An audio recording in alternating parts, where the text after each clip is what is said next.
ടീച്ചറിൻ്റെ കുഞ്ഞുമക്കൾക്ക് നമസ്കാരം. പുതിയ കൂട്ടക്ഷരത്തിലേക്ക് നമുക്ക് പോകാം. കഴിഞ്ഞ ക്ലാസ്സിൽ ടീച്ചർ ചെയ്ത പോലെ ഏത് കൂട്ടക്ഷരമാണെന്നുള്ളത് നിങ്ങൾ ആലോചിച്ചെടുക്കണം. ടീച്ചർ വാക്കുകൾ പറയാം.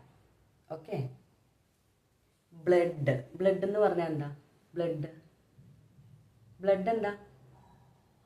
ചോര അല്ലേ? രക്തം. എന്താണ്? ചോര എന്ന് പറയും, പക്ഷെ അതിൻ്റെ ഒരു ശരിയായൊരു പദമായിട്ട് നമുക്ക് യൂസ് ചെയ്യാൻ പറ്റുന്നത് ഏതാണ്? രക്തം. അതെങ്ങനെ എഴുതുക? അല്ലേ?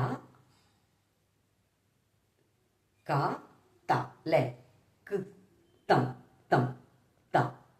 കായും തായും. അപ്പൊ എങ്ങനെയത് എഴുതുക? രക്തം. അപ്പൊ കായും തായും ഓർത്തിരിക്കട്ടാ, ശ്രദ്ധിച്ചിരിക്കുക. രക്തം.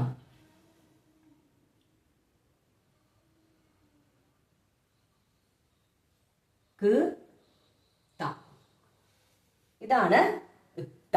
എന്താ? ഇത് ഞാൻ കൂട്ടി എഴുതാം, ഇങ്ങനെയും എഴുതാം, പക്ഷെ കൂട്ടിച്ചേർത്ത് നമുക്ക് എഴുതാം. നോക്കുക.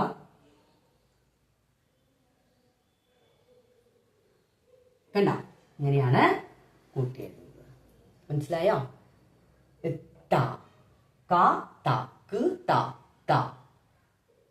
രക്തം. ശക്തി.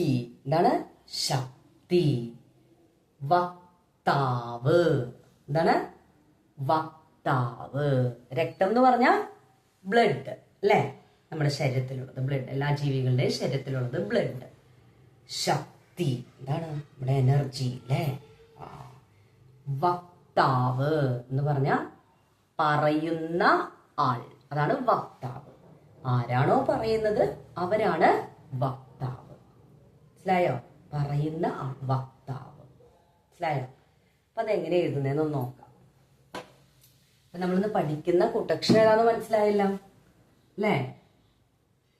സോറി. നോക്കിയേ. എങ്ങനെയത് കൂട്ടി എഴുതാം? ഉണ്ടാ? ഇവിടെ നിന്ന് എഴുതരാം, ടീച്ചർ ശരിയാക്കി എഴുതരാം. ഒരു മിനിറ്റ്. ഉണ്ടാ? യെസ്. വാക്കുകൾ എഴുതാം. ഓക്കെ. ഇപ്പൊ പറഞ്ഞ വാക്കുകൾ ഏതൊക്കെയാണ്? ബ്ലഡ്, രക്തം. അത് എഴുതി നോക്കാം.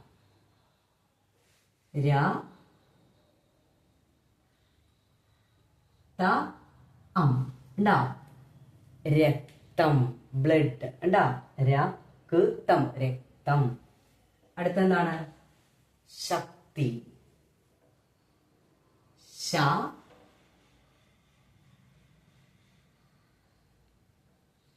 ഉണ്ടാ? ശക്തി. എന്താണ്? ശക്തി. 3.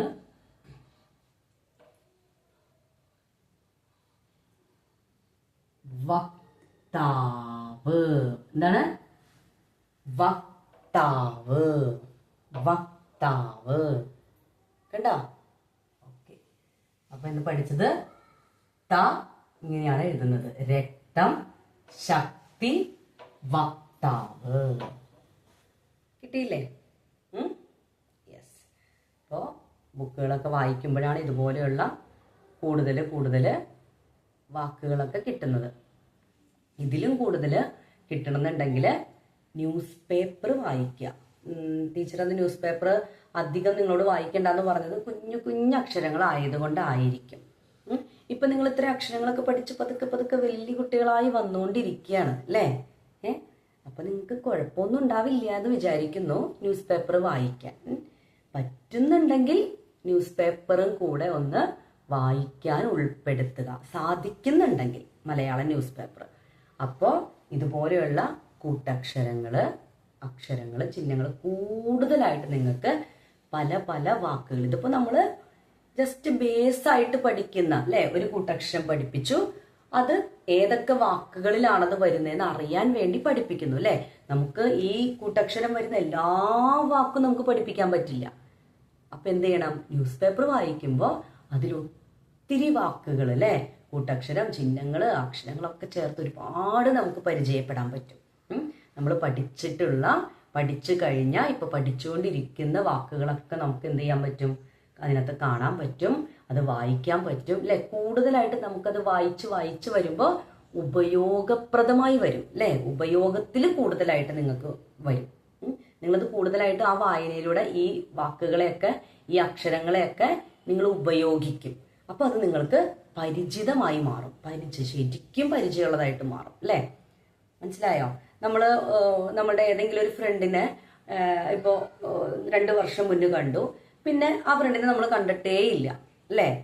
പിന്നെ 2 വർഷത്തിന് ശേഷമാണ് നമ്മൾ ആ ഫ്രണ്ടിനെ കാണുന്നത് അല്ലേ. നമുക്ക് അത്രയും പരിചയം ഉണ്ടാവോ? 2 വർഷം മുന്നേ നമ്മൾ കണ്ടതാണ്, പിന്നെ ഇപ്പോഴാണ് കാണുന്നത്. ഈ 2 വർഷത്തിനിടയ്ക്ക് നമ്മൾ ഒരു കോണ്ടാക്റ്റും ഇല്ല അല്ലേ. നമ്മൾ മിണ്ടുന്നില്ല, കാണുന്നില്ല അല്ലേ. നമുക്ക് അത്രയും അടുപ്പം ഉണ്ടാവോ? ഇല്ല അല്ലേ. പക്ഷെ നമ്മൾ എല്ലാ ദിവസവും ഒരു ഫ്രണ്ടിനെ കണ്ടാലോ നമുക്ക് ആ വ്യക്തിയായിട്ട് നല്ല ക്ലോസ് ആയിട്ടാവും അല്ലേ, ഫ്രണ്ട് ആവാൻ പറ്റും അല്ലേ. ക്ലോസ് ഫ്രണ്ടായി മാറും, തിക് ഫ്രണ്ട്സ് ആയിട്ട് മാറും അല്ലേ. അപ്പൊ അതേപോലെ നമ്മൾ എന്ത് ചെയ്യണം? എല്ലാ ദിവസവും അക്ഷരങ്ങളെ നമ്മളുടെ ക്ലോസ് ഫ്രണ്ട്സ് ആക്കി മാറ്റണം. മനസ്സിലായോ? അക്ഷരങ്ങളെ, ചിഹ്നങ്ങളെ, കൂട്ടക്ഷരങ്ങളെ, ചില്ലുകളെ, വാക്കുകളെയൊക്കെ നമ്മൾ എന്താവണം? ക്ലോസ് ഫ്രണ്ട്സ് ആക്കണം. അതിനെന്താ ചെയ്യണ്ടേ? എല്ലാ ദിവസവും കാണണം വേണ്ടേ? എല്ലാ ദിവസവും വായിക്കണം, എന്നാലേ പറ്റുള്ളൂ. മനസ്സിലായോ? ഇത് ന്യൂസ് പേപ്പർ വായിക്കുമ്പോൾ അക്ഷരങ്ങളും വാക്കുകളും ചിഹ്നങ്ങളും മാത്രമല്ല കിട്ടുന്നത്, പിന്നെന്താ? ന്യൂസുകൾ അല്ലേ, അതാത് ദിവസത്തെ വിവരങ്ങൾ നമുക്കറിയാൻ പറ്റും അല്ലേ. വിശേഷങ്ങള്, വിവരങ്ങള്, അറിവുകള് ഒക്കെ ന്യൂസ് പേപ്പർ വായിക്കുമ്പോൾ നമുക്ക് കിട്ടും. മനസ്സിലായോ? ഓക്കെ.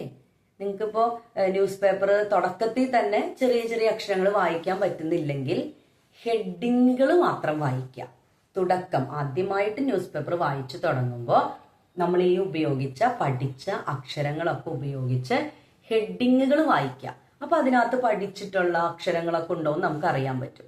അങ്ങനെ ഹെഡിങ്ങുകൾ വായിച്ച് ഹെഡിങ് എന്ന് പറയുമ്പോൾ വലുതായിരിക്കും അല്ലെ, വലുതായിട്ട് എഴുതിയതായിരിക്കും. നല്ല വലുപ്പത്തിൽ എഴുതിയ ഹെഡിങ് ഉണ്ടാവും, കുറച്ച് ചെറുതാക്കിയിട്ട് എഴുതിയിട്ടുള്ള ഹെഡിങ്ങുകൾ ഉണ്ടാവും അല്ലെ. ആദ്യം ഹെഡിങ് ആണ് വരുന്നത്, ശേഷമാണ് ന്യൂസ് വരുന്നത് അല്ലെ. അപ്പൊ ആദ്യം ഹെഡിങ്ങുകൾ, ഒരു ന്യൂസ് പേപ്പർ എടുത്ത് വെച്ചിട്ട് അതിന്റെ ഹെഡിങ്ങുകൾ മാത്രം വായിക്കുക. എന്നിട്ട് അത് വായിച്ച് ശീലമായി കഴിഞ്ഞു കഴിയുമ്പോൾ എന്ത് ചെയ്യാം?